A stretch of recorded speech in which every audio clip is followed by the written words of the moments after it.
And the moment you mention that word, your mind will go all the way back to the beginning of beginnings in the book of Genesis, where God created everything and appointed Adam to oversee things he never brought into existence.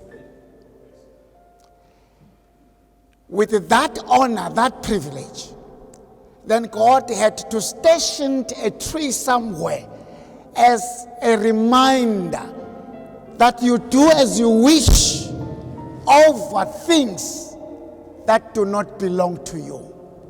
When he looked this side, this tree reminded the man, as he was doing whatever he wished to do over the creation, that tree stood as a constant reminder that you are free, but there is somebody over you.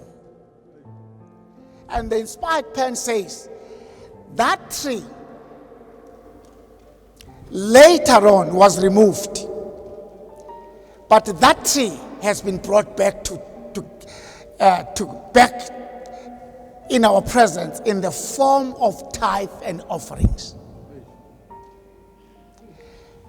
Tithe offering reminds us not only that what we possess is not ours, that we ourselves do not belong to ourselves. What we have together with ourselves, we belong to the Almighty God. Human beings need to be reminded over and over.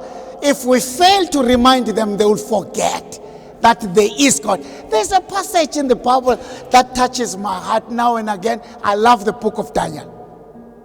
Chapter 2, when Nebuchadnezzar's magicians have failed to interpret the dream, at the end of everything, Daniel was brought in. When he came in, he reminded the king that there is a God above. Are you with me?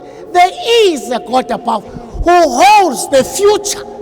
You are where you are. You are the king, not because of your wisdom, your ability, but this king in heaven who overrules, saw it fit that you are placed where you are. It's not your own doing.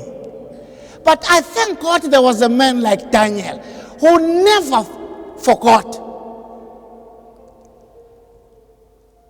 Thereafter, the prophet says, I am not here to interpret because I'm better than everybody else, but by his grace.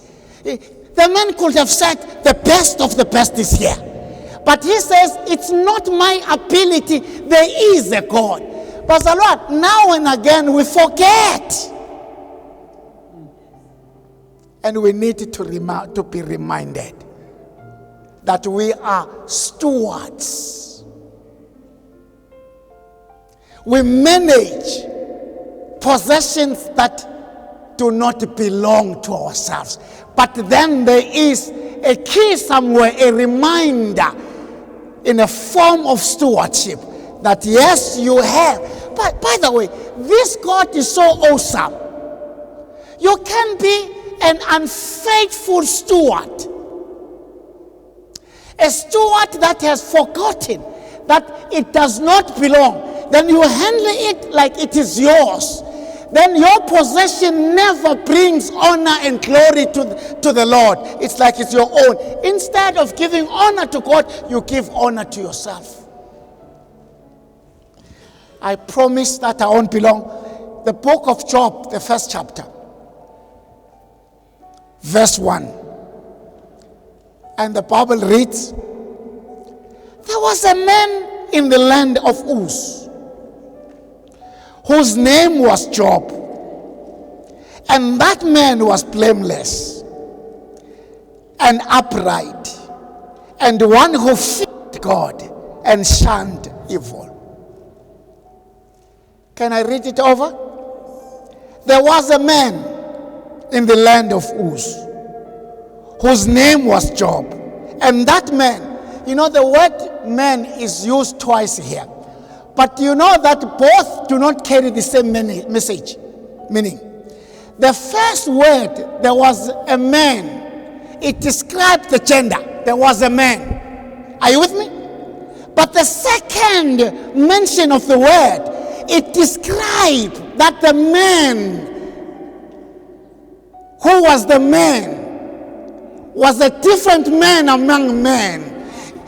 In other words, the second man puts the man above men. It's not the gender, the second one is not the gender, but the identification. The kind of a man. It's like the author ran out of vocabulary to describe the man. He says he was upright. He was blameless. He feared the Lord. As a result of his fear of the Lord, he shunned evil. Do you get that? Let's put the two men. The men, like many men. You know, some of us as men, we are helped by the jacket, by the trousers that we wear to identify us, and by organs that we carry to identify that we are not female, we are men. But Job went beyond the description of gender. That even heaven acknowledged that this was not an ordinary but extraordinary. You know, the presence of God in a man makes a man an extraordinary man. If it's just the trouser that makes you proud. Some of us men at times we pride ourselves that was umetisa. Do you know that my rooster does that better? A rooster. You are measuring on minus. If that ability is the only ability that sets you aside, your standard of manhood is too low. Look for something that heaven acknowledges. Somebody once said, you know, men pride themselves as men. Bese sithi singamakhanda, I'm a hood. Then the women reminds us that, hey, by the way, a woman is a neck. So he turns the head, the H direction. But then again, one man said, listen, if a man is a head, he must also have a head. If you are a head, Ibanan now, a head. A headless man, it's a manless man. If a man has a head, but if you are a head, one of the house, but when you do not have a head, you become a headache to the family. So I want to say, yes, be a head, but that head must know that there is a head. So if the head does not know that there is the head over your head, shame on your manhood. But here is a man, and the heaven describing the man puts this word: blameless. Are you with me? Upright, fearing God, and he shunned evil. Do you know that these four words, these four descriptions, one after another, are rare combination? Very rare combination. And when they are put together, they put a man far above. Can I say this, Bazala? It's a balanced spiritual. It's a balanced spiritual description of a man. Eh? Have you noticed that at times a man can be so rich, so brilliant in everything he scores 100%, 100%. But when it comes to the heavenly description, he hits the lowest key, no balance. Some of us are standing in an awkward position, very much high on this side. In other words, the world may put you on a high pedestal, but heaven pushes you down. But this guy, he's balanced. Can I say this?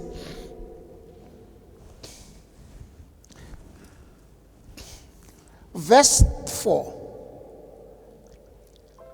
Okay, verse 3. And his possessions were 7,000 sheep. How many? 3,000 camels, 500 yoke of oxen, 500 female donkeys, and every large household, so that this man was greatest of all the people of the east. Where is the possession yet? Maybe today we can call him a billionaire. You know what? Once money makes you popular.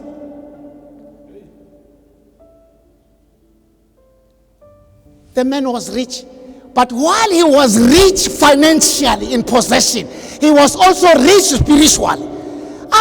They have high possessions but very weak spiritual. Do you know that the two do not go very well together? If a man is so rich, you must know, Nkosiyam, spiritual, he's very poor. Why? Because his focus is one-sided. But here is a balanced man. Abanye sithi Nkosi ngoba amaphakethe ethu anje. I don't care. Though I'm moneyless, but hey, spiritually I'm rich. I must tell amadoda balance.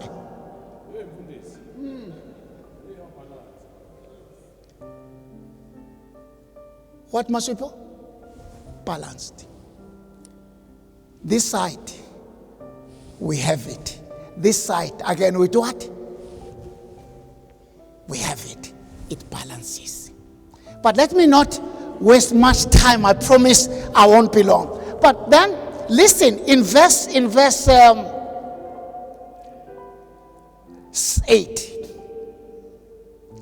Then the Lord said to, I won't bore you with the other events that God called his sons, and the devil also found himself among the. You know why the devil was there. And God does not ask Satan to funanila. Why are you here? You know why? It was his right to be there. Some of us think that when the devil fell, immediately he was cast out of heaven. He stayed in heaven. You know, the only time he stopped going there was the time when the Son of Man died on the cross. Do you see how long he remained? God is not short-tempered like us. He was given time to do what? To repent. So when he, even after making the couple fall, he still remained in heaven.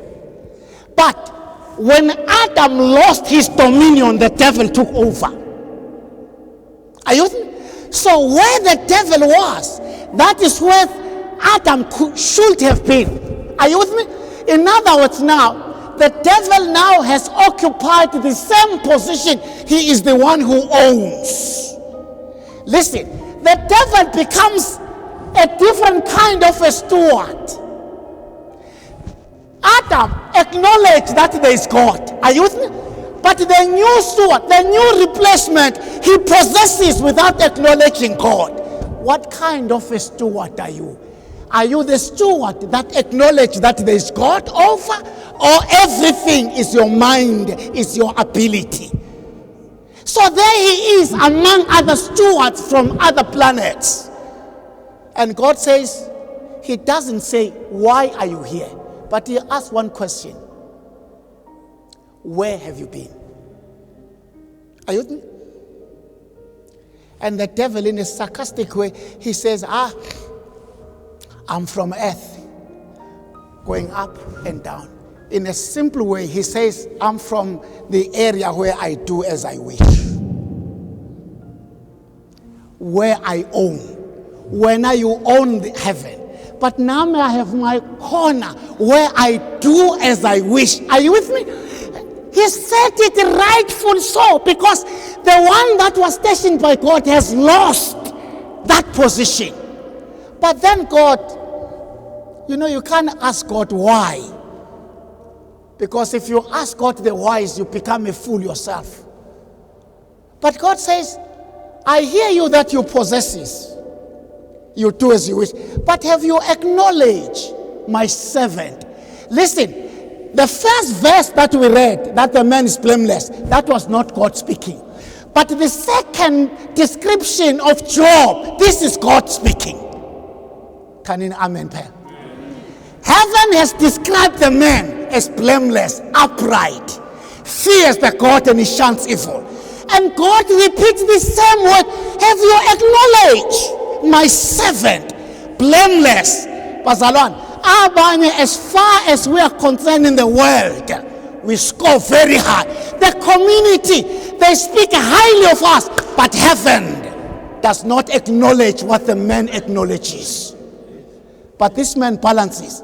What people in the world says about the man, it is confirmed by heaven. If God can say, have you noticed umntwana wami Ngwenya? Blameless, upright. He fears God. He shuns evil. I can make a special plea to God.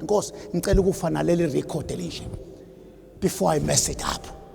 If God, who sees everything, even in the darkness, if God says he is blameless, are you with me? Have you acknowledged? Do not, Job does not become the subject of a discussion per the choice of Satan.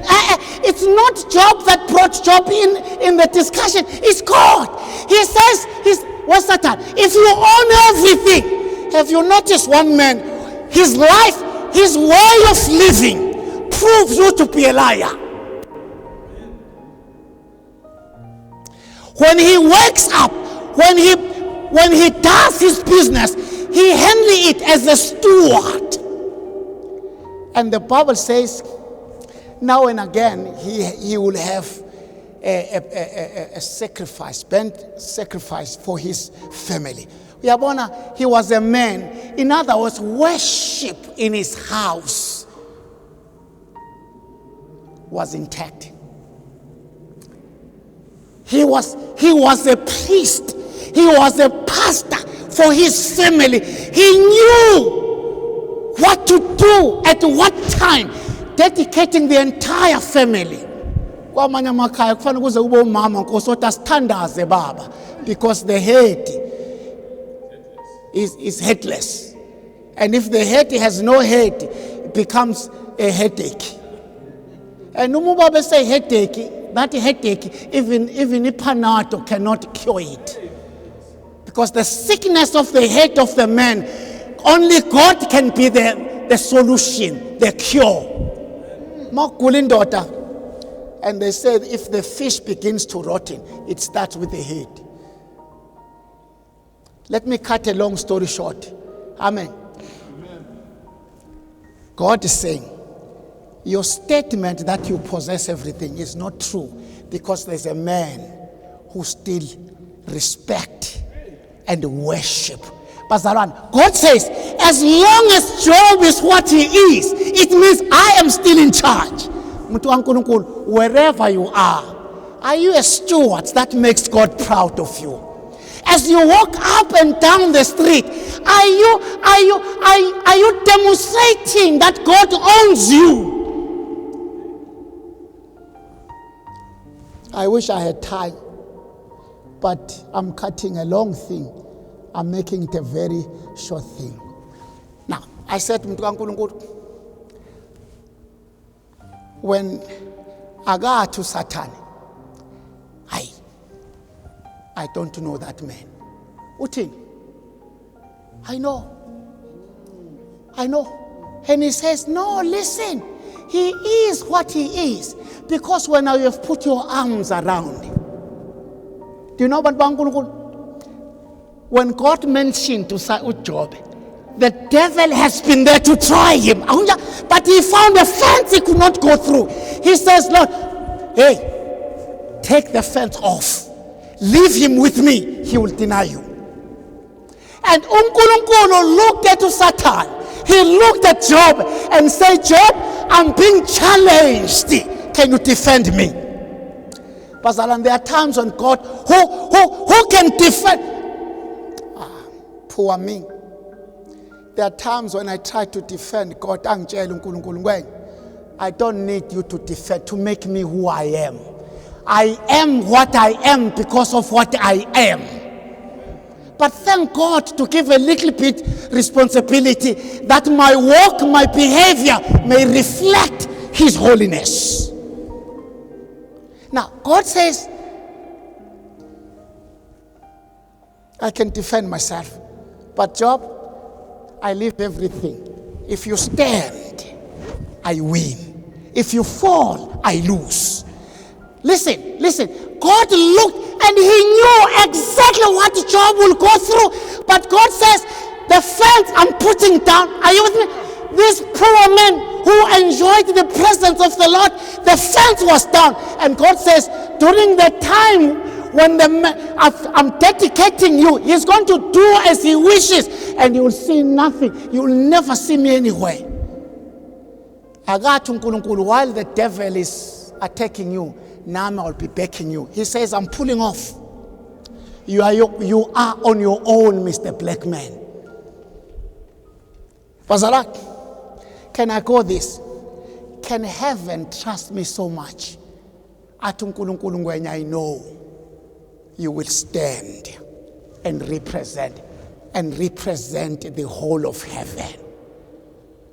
You know, some of us here, along the streets where we come from, people around our community, they speak highly of us, but heaven cannot match the description. Because on earth, horizontally, you are perfect, but vertically, you are a man not after God's order, but after the expectation and the standard. And you think, as you meet the standard of the world, you meet the standard of God. And I wish our politicians can hear that. Whatever good they've done for the community will not qualify them for eternal life. God needs to qualify us. But the point, then I sit down. This steward, he knew. Remember, his house was wiped off. Possession wiped off.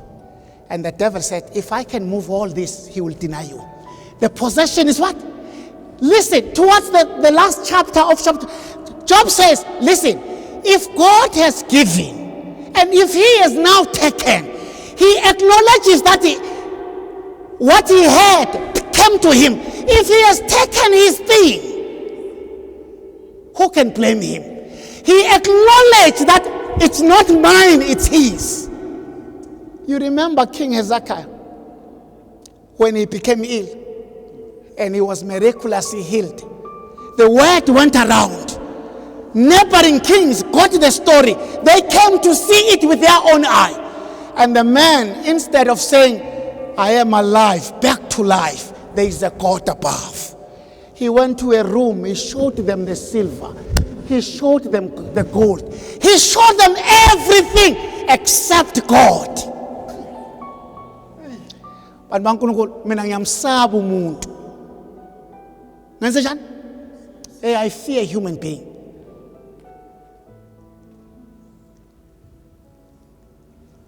And a golden opportunity to say what I am, what I have, is because of a God above. He lost all that possessions because he did not connect it with God, the giver, the honor. his possessions became a curse. Bazalwane, if your possession is not connected to God, some people they have heart problems. Some people have BP. They have all kind because they cannot manage. It's theirs. It's not God. But if it's in the hands of God, you know that the owner knows how to manage it better than myself. What kind of a steward are you? A steward that acknowledges that all that you are a manager. All that you do, there is a God above who owns. My prayer is, can heaven trust me with the possessions of this world? I was saying to Pastor Ngwenya one day, I know how to be moneyless. And to be moneyless did not take me away from God. I'm scared to be a millionaire. I don't know whether I can remain this man when I have millions in my name. But I've grown now. I'm praying to be a millionaire, even a billionaire. Are you with me? So that as God blesses me, God blesses himself. Some of us, God knows that the moment I have it, I lose him. What he is, we worship the gift, not the giver. Have you heard about the rich? My Bible is closed now. The rich young man, when he said, what can I do to inherit the kingdom of heaven? Then Jesus, after a long story, then Jesus says, just go back, take what you possess, sell what you cannot sell, give it away. He came to make Christ God, not knowing that he had a God already. But God was saying, get rid of the position that now occupies your heart so that I can be your God. He chose to lose Christ than to lose. In other words, possession was more than God. He can do without God, but not to do without his possession. Who is your God? Are you a faithful steward? Every time some money lands in your hands, are you able to take back that token? A reminder that all belongs to God. The rich young man could not give it away because he has not given himself first to God. May our possession, no matter how big, how small, reflect the true owner of everything. And God has put a blessing that tests me if I will not open the windows of heaven and give you more than you can handle. You know, the Jews, to this day, they've never forgotten the tithe principle because they've tested it. That if I give God more, God will give me more. I pray, few as we are, can we be faithful steward, blameless, upright, fears God, and shun evil. Men that can stand among men and become taller because heaven have made you who you are. And that's my prayer. Amen. Amen.